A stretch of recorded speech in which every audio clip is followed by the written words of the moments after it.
అన్నదమ్ములాగా కలిసున్నటువంటి బంజారా, లంబాడి, ఆదివాసీ బిడ్డలు ఎప్పుడెందుకు ఈ రిజర్వేషన్ అనేటువంటి అంశాన్ని తెర మీద తీసుకొచ్చారు? ఎందుకు కోర్టు దాకా పోతా ఉన్నారు? ఏం చెప్తారు దీన్ని? ఇది 2017 జరిగిన సంఘటన. అన్నదమ్ములు లెక్క ఉండేటోళ్ళు విషబీజాలు పోసి అప్పటి తెలంగాణ రాష్ట్ర ప్రభుత్వం ఈ రాములు నాయక్ లంబడోళ్ళ గురించి కానీ గిరిజనుల గురించి కానీ 10% రిజర్వేషన్ తాండలను గ్రామ పంచాయతీ చేసిర్రు. ఆ దానికి రెవెన్యూ విలేజ్ చేయాలి. గ్రామ పంచాయతీ చేసినంత మాత్రాన లాభం లేదు. తర్వాత వాళ్ళకు వచ్చే హక్కులు అటవీ హక్కు చట్టం కానివ్వండి, పీసా చట్టం కానివ్వండి, 170 కానివ్వండి, ఇవన్నీ పక్కడబందీగా అమలు చేయాలి. రెండవది 50 సంవత్సరాలు 60 సంవత్సరాలు అవుతుంది, బ్యాక్లాగ్ వేకెన్సీలు ఇంకా ఫిలప్ కాలేదు, అవి ఫిలప్ చేయాలి.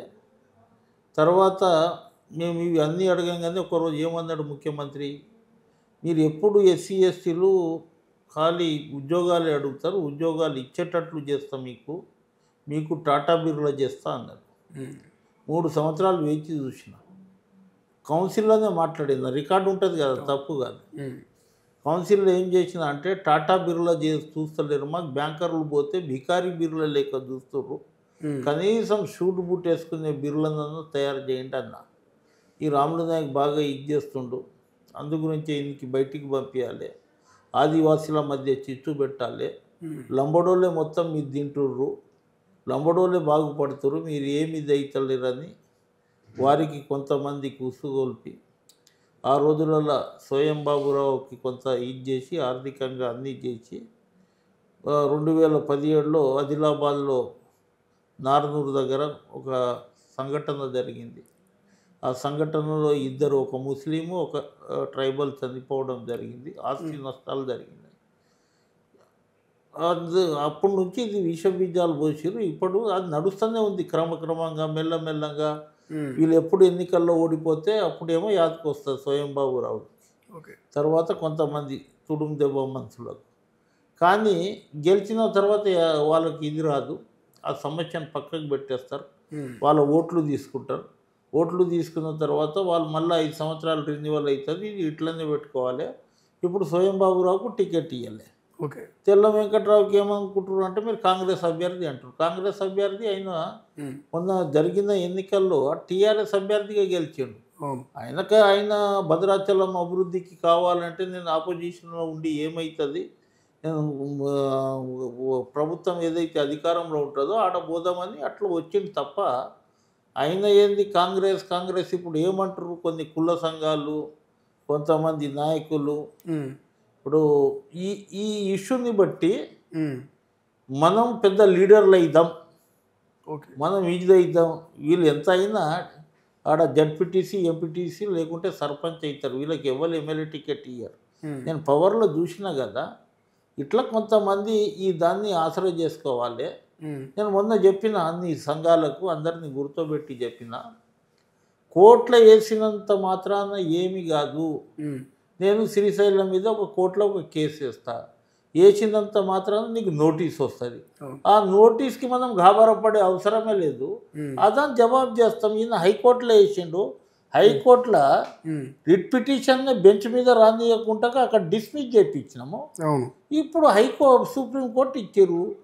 ఆ రోజే 2017లో సుప్రీంకోర్టు ఏం చేసిందంటే కేసీఆర్ ముఖ్యమంత్రి ఉన్నప్పుడు ఆ ప్రభుత్వానికి నోటీస్ ఇచ్చింది, ఈ దాని జవాబు చెప్పమని. కానీ ఈయన జవాబు చెప్పకుండా అప్పుడు కేంద్ర ప్రభుత్వం కానీ రాష్ట్ర ప్రభుత్వాలకు నోటీస్ ఇచ్చింది. జవాబు చెప్పకుండా నేను 3-4 సార్లు నేను ఎమ్మెల్సీగా ఉన్నా, ఈయన ముఖ్యమంత్రిగా ఉన్నాడు, అన్న అది అదాని జవాబు ఇవ్వండి అంటే ఏముంది, తొందర ఏముంది, ఆగురాదు అని కాలయాపన చేసి మళ్ళీ ఇప్పుడు బీజం పోసి ఇప్పుడు ఏదో ఇది చేసి ఇప్పుడు మళ్ళీ తెరపైకి తీసుకువస్తారు.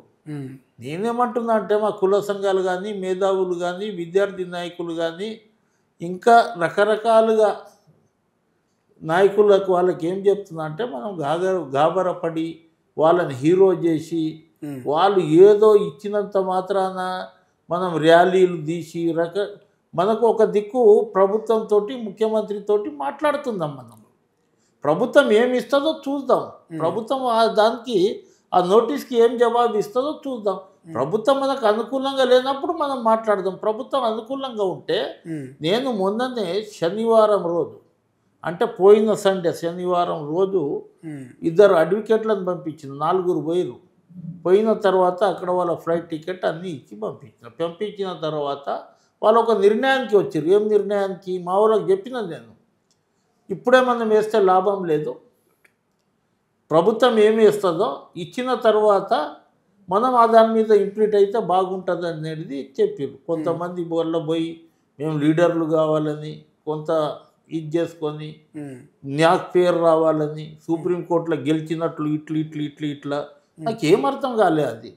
అట్లా ఇప్పుడు పాపం అమాయకులు ఉన్నారు. ఒక 2% మా వాళ్ళు వచ్చారబ్బా 76కి.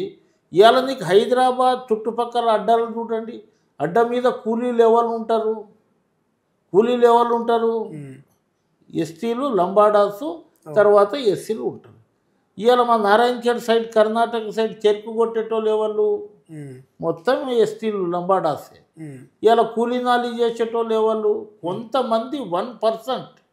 ఇలా ఐఏఎస్ ఐపీఎస్లో అయినారంటే ఇందిరాగాంధీ ఇచ్చిన రిజర్వేషన్, బాబాసాహెబ్ అంబేద్కర్ రాసిన రాజ్యాంగం. అసలైన తొలి వెలుగు. ఫాలో వాట్సాప్ @తొలి వెలుగు official.